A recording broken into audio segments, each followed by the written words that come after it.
ನಮಸ್ತೆ ಮಕ್ಕಳ, welcome back to my channel. Please like, share and subscribe my channel.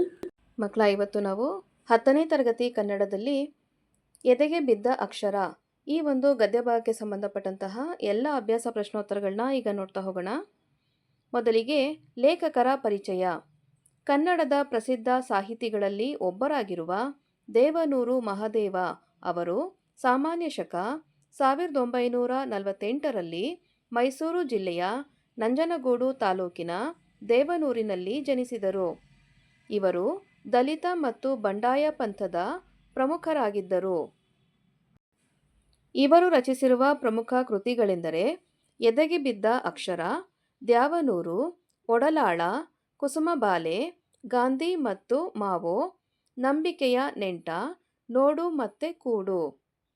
ಇವರ ಕುಸುಮಬಾಲೆ ಕಾದಂಬರಿಗೆ ಕೇಂದ್ರ ಸಾಹಿತ್ಯ ಅಕಾಡೆಮಿ ಪ್ರಶಸ್ತಿ, ಒಡಲಾಳ ಕೃತಿಗೆ ಭಾರತೀಯ ಭಾಷಾ ಪರಿಷತ್ ಪ್ರಶಸ್ತಿ ಹಾಗೂ ಕರ್ನಾಟಕ ರಾಜ್ಯೋತ್ಸವ ಪ್ರಶಸ್ತಿಗಳು ಲಭಿಸಿವೆ.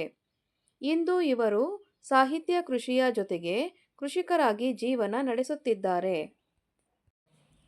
ನೆಕ್ಸ್ಟ್ ಹೆಡಿಂಗ್ ನೋಡಿ ಮಕ್ಕಳ. ಕೆಳಗಿನ ಪ್ರಶ್ನೆಗಳಿಗೆ ಒಂದು ವಾಕ್ಯದಲ್ಲಿ ಉತ್ತರಿಸಿ. ಪ್ರಶ್ನೆ 1. ಇಂದಲ್ಲ ನಾಳೆ ಫಲ ಕೊಡುವ ಅಂಶಗಳಾವುವು? ಉತ್ತರ: ಭೂಮಿಗೆ ಬಿದ್ದ ಬೀಜ, ಎದೆಗೆ ಬಿದ್ದ ಅಕ್ಷರ ಇವು ಇಂದಲ್ಲ ನಾಳೆ ಫಲ ಕೊಡುವ ಅಂಶಗಳಾಗಿವೆ. ಪ್ರಶ್ನೆ 2. ಮನೆ ಮಂಚಮ್ಮ ಯಾರು? ಉತ್ತರ: ಮನೆ ಮಂಚಮ್ಮ ಗ್ರಾಮ ದೇವತೆ. ಪ್ರಶ್ನೆ 3. ಲೇಖಕರಿಗೆ ಮನೆ ಮಂಚಮ್ಮನ ಕತೆ ಹೇಳಿದವರು ಯಾರು? ಉತ್ತರ: ಲೇಖಕರಿಗೆ ಮನೆ ಮಂಚಮ್ಮನ ಕತೆ ಹೇಳಿದವರು ಕವಿ ಸಿದ್ಧಲಿಂಗಯ್ಯ. ಪ್ರಶ್ನೆ 4. ಶಿವಾನುಭವ ಶಬ್ದಕೋಶ ಪುಸ್ತಕ ಬರೆದವರು ಯಾರು? ಉತ್ತರ: ಶಿವಾನುಭವ ಶಬ್ದಕೋಶಕ ಪುಸ್ತಕ ಬರೆದವರು ಹಳಕಟ್ಟಿಯವರು. ಪ್ರಶ್ನೆ 5. ವಚನಕಾರರಿಗೆ ಯಾವುದು ದೇವರಾಗಿತ್ತು? ಉತ್ತರ: ವಚನಕಾರರಿಗೆ ಅವರವರ ಪ್ರಜ್ಞೆಯೇ ದೇವರಾಗಿತ್ತು. ಪ್ರಶ್ನೆ 6. ಅಶೋಕ ಪೈ ಅವರ ವೃತ್ತಿ ಯಾವುದು? ಉತ್ತರ: ಅಶೋಕ ಪೈ ಅವರು ಮನೋವೈದ್ಯರಾಗಿದ್ದರು. ಪ್ರಶ್ನೆ 7.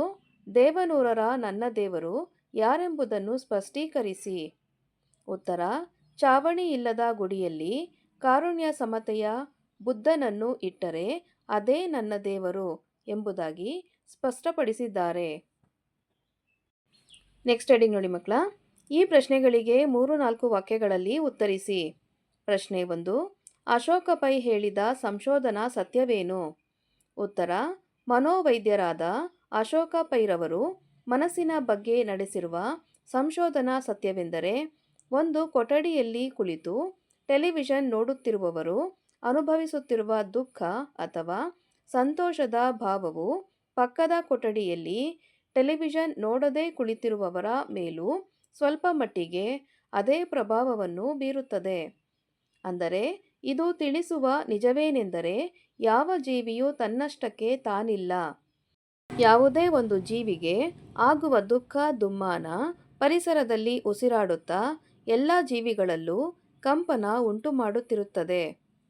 ಈ ಅನುಕಂಪನ ಇಡೀ ಜೀವ ಸಂಕುಲವನ್ನೇ ಒಂದು ಎಂದು ಹೇಳುತ್ತದೆ. ಪ್ರಶ್ನೆ 2. ವಚನಕಾರರ ದೃಷ್ಟಿಯಲ್ಲಿ ಅರಿವು ಎಂದರೆ ಏನು? ಉತ್ತರ: ವಚನಕಾರರ ದೃಷ್ಟಿಯಲ್ಲಿ ಅರಿವು ಎಂದರೆ ತನ್ನಷ್ಟಕ್ಕೆ ತಾನು ಇರುವ ಕೇವಲ ತಿಳುವಳಿಕೆ, ಜ್ಞಾನ ಮಾತ್ರ ಅಲ್ಲ. ಅದು ಕ್ರಿಯೆಯ ಅನುಭವದಿಂದ ಒಡಮೂಡುವುದು. ಅದು ಕೇಳಿ ತಿಳಿದಿದ್ದಲ್ಲ, ಕ್ರಿಯೆಯಲ್ಲಿ ಮೂಡಿದ ತಿಳುವಳಿಕೆ. ಅದು ತರ್ಕವಲ್ಲ, ನಡೆಯಿಂದ ನುಡಿ ಹುಟ್ಟಿದರೆ ಅದು ಅರಿವು. ನೆಕ್ಸ್ಟ್ ಹೆಡಿಂಗ್ ನೋಡಿ ಮಕ್ಕಳ. 8-10 ವಾಕ್ಯಗಳಲ್ಲಿ ಉತ್ತರಿಸಿ. ಪ್ರಶ್ನೆ 1. ಕವಿ ಸಿದ್ಧಲಿಂಗಯ್ಯ ಹೇಳಿದ ಕಥೆಯನ್ನು ಬರೆಯಿರಿ. ಉತ್ತರ: ಕವಿ ಸಿದ್ಧಲಿಂಗಯ್ಯರವರು ದೇವನೂರು ಮಹಾದೇವರವರಿಗೆ ಹೇಳಿದ ಕತೆ ಹೀಗಿದೆ. ಒಂದು ಸಲ ಒಂದು ಗ್ರಾಮದ ಜನರೆಲ್ಲ ಸೇರಿ ತಮ್ಮ ಗ್ರಾಮ ದೇವತೆಗೆ ಗುಡಿ ಕಟ್ಟಲು ಆರಂಭಿಸುತ್ತಾರೆ. ಹೀಗೆ ಕಟ್ಟುತ್ತಾ ಚಾವಣಿ ಮಟ್ಟಕ್ಕೆ ಆ ಗುಡಿ ಬಂದಾಗ ಒಬ್ಬನ ಮೈಮೇಲೆ ಆ ದೇವತೆ ಮಂಚಮ್ಮ ಆವಾಹಿಸಿಕೊಂಡು, ನಿಲ್ಸಿ ನನ್ ಮಕ್ಕಳ ಎಂದು ಅಬ್ಬರಿಸಿದಾಗ ಕೆಲಸ ನಿಲ್ಲಿಸಿದ ಜನ ಕಕ್ಕಾಬಿಕ್ಕಿಯಾಗಿ ನೋಡುತ್ತಿರಲು ಆ ದೇವತೆ ಮತ್ತು ಜನರ ನಡುವೆ ಮಾತುಕತೆ ನಡೆಯುತ್ತದೆ. ಏನ್ರಯ್ಯ, ಏನು ಮಾಡುತ್ತಿದ್ದೀರಿ ಎಂಬ ದೇವತೆಯ ಪ್ರಶ್ನೆಗೆ ಜನರೆಲ್ಲ ನಿನಗೊಂದು ಗುಡಿಮನೆ ಕಟ್ತಾ ಇದ್ದೀವಿ ತಾಯಿ ಎಂದು ಉತ್ತರಿಸುತ್ತಾರೆ. ಆಗ ದೇವತೆಯು ನನಗೆ ಮನೆ ಕಟ್ಟುತ್ತಿರುವ ನಿಮಗೆಲ್ಲ ಮನೆ ಇದೆಯೇ ಎಂದು ಪ್ರಶ್ನಿಸುತ್ತಾಳೆ. ಅವರಲ್ಲಿ ಒಬ್ಬ ನನಗಿಲ್ಲ ಎಂದು ಉತ್ತರಿಸಿದಾಗ, ಹಾಗಾದರೆ ಎಲ್ಲರಿಗೂ ಮನೆ ಆಗುವವರೆಗೆ ನನಗೂ ಮನೆ ಬೇಡ ಎಂದು ಆದೇಶಿಸಿದ ಮಂಚಮ್ಮ ಮನೆ ಮಂಚಮ್ಮ ಆಗುತ್ತಾಳೆ. ಹೀಗೆ ಚಾವಣಿ ಇಲ್ಲದ ಗುಡಿಯಲ್ಲಿ ತಾಯಿ ಮನೆ ಮಂಚಮ್ಮ ಇಂದು ಪೂಜಿತಳಾಗುತ್ತಿದ್ದಾಳೆ. ನೆಕ್ಸ್ಟ್ ಹೆಡಿಂಗ್ ನೋಡಿ ಮಕ್ಕಳ. ಸಂದರ್ಭ ಸಹಿತ ಸ್ವಾರಸ್ಯವನ್ನು ವಿವರಿಸಿ. ಸಂದರ್ಭ 1. ಹಾಗಾದರೆ ಎಲ್ಲರಿಗೂ ಮನೆ ಆಗುವವರೆಗೆ ನನಗೂ ಮನೆ ಬೇಡ. ಆಯ್ಕೆ: ಈ ವಾಕ್ಯವನ್ನು ದೇವನೂರು ಮಹಾದೇವ ಅವರು ಬರೆದಿರುವ ಎದೆಗೆ ಬಿದ್ದ ಅಕ್ಷರ ಎಂಬ ವೈಚಾರಿಕ ಬಿಡಿ ಲೇಖನಗಳ ಕೃತಿಯಿಂದ ಆರಿಸಲಾದ ಎದೆಗೆ ಬಿದ್ದ ಅಕ್ಷರ ಎಂಬ ಪಾಠದಿಂದ ಆಯ್ದುಕೊಳ್ಳಲಾಗಿದೆ. ಸಂದರ್ಭ: ಕವಿ ಸಿದ್ಧಲಿಂಗಯ್ಯ ಅವರು ಲೇಖಕರಾದ ದೇವನೂರು ಮಹಾದೇವ ಅವರಿಗೆ ಒಮ್ಮೆ ಹೇಳಿದ ಕಥೆಯಲ್ಲಿ ಒಂದು ಊರಿನ ಜನ ತಮ್ಮ ಊರಿನ ಗ್ರಾಮ ದೇವತೆಗೆ ಗುಡಿ ಕಟ್ಟುತ್ತಿರುವ ಸಂದರ್ಭದಲ್ಲಿ ಆ ದೇವತೆ ಒಬ್ಬನ ಮೈಮೇಲೆ ಆವಾಹನೆಯಾಗಿ ಅವರನ್ನು ಕುರಿತು, ನನಗೆ ಮನೆ ಕಟ್ಟುತ್ತಿರುವ ನಿಮಗೆಲ್ಲ ಮನೆ ಇದೆಯಾ ಮಕ್ಕಳ ಎಂದು ಪ್ರಶ್ನಿಸಿದಾಗ ಒಬ್ಬನು ನನಗಿಲ್ಲ ಎನ್ನುತ್ತಾನೆ.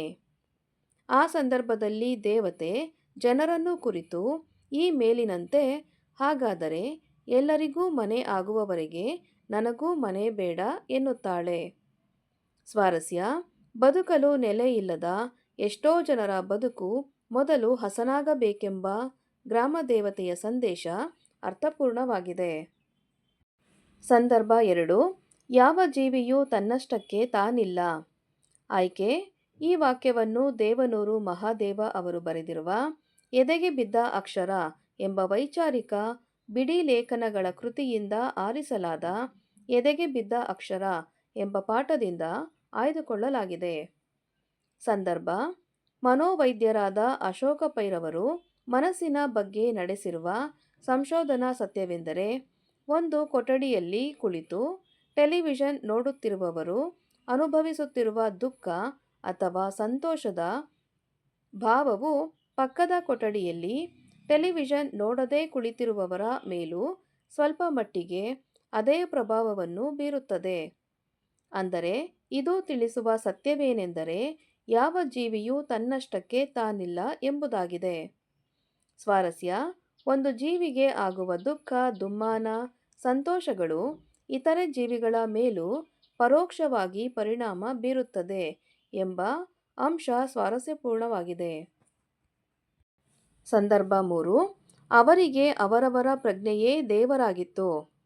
ಆಯ್ಕೆ: ಈ ವಾಕ್ಯವನ್ನು ದೇವನೂರು ಮಹಾದೇವ ಅವರು ಬರೆದಿರುವ ಎದೆಗೆ ಬಿದ್ದ ಅಕ್ಷರ ಎಂಬ ವೈಚಾರಿಕ ಬಿಡಿ ಲೇಖನಗಳ ಕೃತಿಯಿಂದ ಆರಿಸಲಾದ ಎದೆಗೆ ಬಿದ್ದ ಅಕ್ಷರ ಎಂಬ ಪಾಠದಿಂದ ಆಯ್ದುಕೊಳ್ಳಲಾಗಿದೆ.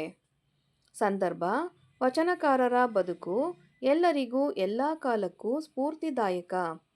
ಅಂತಹ ವಚನಕಾರರಿಗೆ ಅರಿವೆಂಬುದು ಕ್ರಿಯೆಯ ಅನುಭವದಿಂದ ಮೂಡಿದೆ. ಅವರು ನಮ್ಮ ಸುತ್ತಮುತ್ತ ಇರುವ ದೇವರುಗಳನ್ನು ದೇವರು ಅಂದುಕೊಂಡಿರಲಿಲ್ಲ. ಪ್ರತಿಯೊಬ್ಬ ವಚನಕಾರರಿಗೆ ಅವರವರದೇ ಇಷ್ಟದೈವ, ಅಂದರೆ ಅವರಿಗೆ ಅವರವರ ಪ್ರಜ್ಞೆಯೇ ದೇವರಾಗಿತ್ತು ಎಂದು ಈ ಸಂದರ್ಭದಲ್ಲಿ ಲೇಖಕರು ಹೇಳಿದ್ದಾರೆ. ಸ್ವಾರಸ್ಯ: ಆತ್ಮಸಾಕ್ಷಿಯ ಮುಂದೆ ಸುಳ್ಳು ಹೇಳಲು ಸಾಧ್ಯವಿಲ್ಲ. ಆದ್ದರಿಂದ ವಚನಕಾರರು ಬೆಂಕಿಯಂತಹ ಪ್ರಜ್ಞೆಯನ್ನೇ ಪ್ರಮಾಣವಾಗಿಸಿಕೊಂಡು ಸತ್ಯಕ್ಕೆ ಆದ್ಯತೆ ನೀಡಿದ್ದರು ಎಂಬುದು ಇಲ್ಲಿ ಸ್ವಾರಸ್ಯಪೂರ್ಣವಾಗಿ ವ್ಯಕ್ತವಾಗಿದೆ. ಸಂದರ್ಭ 4. ಈ ಸಮಷ್ಟಿ ಮನಸ್ಸಲ್ಲಿ ಎಲ್ಲರೂ ಇರುತ್ತಾರೆ. ಉತ್ತರ: ಈ ವಾಕ್ಯವನ್ನು ದೇವನೂರು ಮಹಾದೇವ ಅವರು ಬರೆದಿರುವ ಎದೆಗೆ ಬಿದ್ದ ಅಕ್ಷರ ಎಂಬ ವೈಚಾರಿಕ ಬಿಡಿ ಲೇಖನಗಳ ಕೃತಿಯಿಂದ ಆರಿಸಲಾದ ಎದೆಗೆ ಬಿದ್ದ ಅಕ್ಷರ ಎಂಬ ಪಾಠದಿಂದ ಆಯ್ದುಕೊಳ್ಳಲಾಗಿದೆ. ಸಂದರ್ಭ: ಅಶೋಕ ಪೈರವರು ಮನಸ್ಸಿನ ಬಗ್ಗೆ ನಡೆಸಿರುವ ಸಂಶೋಧನಾ ಸತ್ಯದಂತೆ ಯಾವುದೇ ಒಂದು ಜೀವಿಗೆ ಆಗುವ ದುಃಖ ದುಮ್ಮಾನ ಪರಿಸರದಲ್ಲಿ ಉಸಿರಾಡುತ್ತಾ ಎಲ್ಲ ಜೀವಿಗಳಲ್ಲೂ ಕಂಪನ ಉಂಟುಮಾಡುತ್ತಿರುತ್ತದೆ. ಈ ಅನುಕಂಪನ ಇಡೀ ಜೀವ ಸಂಕುಲವನ್ನೇ ಒಂದು ಎಂದು ಹೇಳುತ್ತದೆ. ಬುದ್ಧನ ಕಾರುಣ್ಯ ನನಗೆ ಇಲ್ಲಿಂದಲೇ ಮೂಡಿದೆ ಎನ್ನುವ ಲೇಖಕರು ಕೊಲೆ, ಸುಲಿಗೆ, ದ್ವೇಷ, ಅಸೂಯೆಗಳಿಂದ ಕ್ಷೋಭೆಗೊಂಡು ನರಳುತ್ತಿರುವ ಜಗತ್ತು ಅದು ಘಾಸಿಗೊಳಿಸುವುದು ತನ್ನ ಆಳದ ಒಳ ಸಮಷ್ಟಿ ಮನಸ್ಸನ್ನೇ. ಈ ಸಮಷ್ಟಿ ಮನಸ್ಸಲ್ಲಿ ಎಲ್ಲರೂ ಇರುತ್ತಾರೆ ಎಂದು ಈ ಸಂದರ್ಭದಲ್ಲಿ ಹೇಳಿದ್ದಾರೆ. ಸ್ವಾರಸ್ಯ, ಕ್ರೌರ್ಯತೆಯನ್ನು ತೊರೆದು ಸರ್ವರೊಳಗೊಂದಾಗಿ ಮಾನವೀಯತೆಯನ್ನು ಮೆರೆಯಬೇಕೆಂಬ ಸಂದೇಶ ನೀಡುತ್ತಿರುವ ಈ ವಾಕ್ಯವು ಸ್ವಾರಸ್ಯಪೂರ್ಣವಾಗಿದೆ. ಸಂದರ್ಭ 5. ಈ ಬೆಂಕಿಯಂಥ ವಚನ ಸೃಷ್ಟಿಗೆ ಜಾನಪದ ಕಸಿ ಮಾಡಿ ನಾವು ಹುಟ್ಟಬೇಕಿದೆ. ಆಯ್ಕೆ: ಈ ವಾಕ್ಯವನ್ನು ದೇವನೂರು ಮಹಾದೇವ ಅವರು ಬರೆದಿರುವ ಎದೆಗೆ ಬಿದ್ದ ಅಕ್ಷರ ಎಂಬ ವೈಚಾರಿಕ ಬಿಡಿ ಲೇಖನಗಳ ಕೃತಿಯಿಂದ ಆರಿಸಲಾದ ಎದೆಗೆ ಬಿದ್ದ ಅಕ್ಷರ ಎಂಬ ಪಾಠದಿಂದ ಆಯ್ದುಕೊಳ್ಳಲಾಗಿದೆ. ಸಂದರ್ಭ: ವಚನಕಾರರಿಗೆ ಅವರವರದೇ ಇಷ್ಟ ದೈವ, ಅಂದರೆ ಅವರಿಗೆ ಅವರವರ ಪ್ರಜ್ಞೆಯೇ ದೇವರಾಗಿತ್ತು. ಅವರ ದೃಷ್ಟಿಯಲ್ಲಿ ಅರಿವು ಎಂದರೆ ಕ್ರಿಯೆಯ ಅನುಭವದಿಂದ ಒಡಮೂಡುವುದು. ಅದರಂತೆ ಅವರು ಬದುಕುತ್ತಿದ್ದರೆಂದು ಹೇಳುವ ಲೇಖಕರು ಅವರ ವಚನಗಳಲ್ಲಿ ಇದನ್ನು ಕಾಣಬಹುದಾಗಿದೆ ಎಂದಿದ್ದಾರೆ. ಅಂತಹ ಬದುಕನ್ನು ಜಾನಪದ ಹರಡುವ ರೀತಿ ಪ್ರತಿಯೊಬ್ಬರಲ್ಲೂ ಮೂಡಿಸಬೇಕೆಂಬ ಹಂಬಲವನ್ನು ಈ ಮೇಲಿನ ವಾಕ್ಯದಿಂದ ವ್ಯಕ್ತಪಡಿಸಿದ್ದಾರೆ. ಸ್ವಾರಸ್ಯ, ವಚನಕಾರರ ಆಶಯವನ್ನು ಇಂದು ನಾವೆಲ್ಲರೂ ಅಳವಡಿಸಿಕೊಳ್ಳಬೇಕೆಂಬ ಲೇಖಕರ ಅಭಿಪ್ರಾಯವು ಸ್ವಾರಸ್ಯವಾಗಿದೆ. ಮಕ್ಕಳ, ಇಲ್ಲಿಗೆ 10ನೇ ತರಗತಿ ಕನ್ನಡದಲ್ಲಿ ಎದೆಗೆ ಬಿದ್ದ ಅಕ್ಷರ ಈ ಒಂದು ಗದ್ಯ ಭಾಗಕ್ಕೆ ಸಂಬಂಧಪಟ್ಟಂತಹ ಎಲ್ಲ ಅಭ್ಯಾಸ ಪ್ರಶ್ನೋತ್ತರಗಳು ಇಲ್ಲಿಗೆ ಮುಕ್ತಾಯಗೊಂಡಿದೆ. ಈ ವಿಡಿಯೋ ನಿಮಗೆ ಇಷ್ಟ ಆದಲ್ಲಿ ದಯವಿಟ್ಟು ನಮ್ಮ ಚಾನಲ್ನ ಲೈಕ್ ಮಾಡಿ, ಶೇರ್ ಮಾಡಿ, ಸಬ್ಸ್ಕ್ರೈಬ್ ಮಾಡಿಕೊಂಡು ನಾವು ಹಾಕುವಂಥ ಎಲ್ಲ ವಿಡಿಯೋನ ನೋಡ್ತಾ ನಮ್ಮನ್ನು ಎನ್ಕರೇಜ್ ಮಾಡ್ತಾ ಹೋಗಿ ಮಕ್ಕಳ.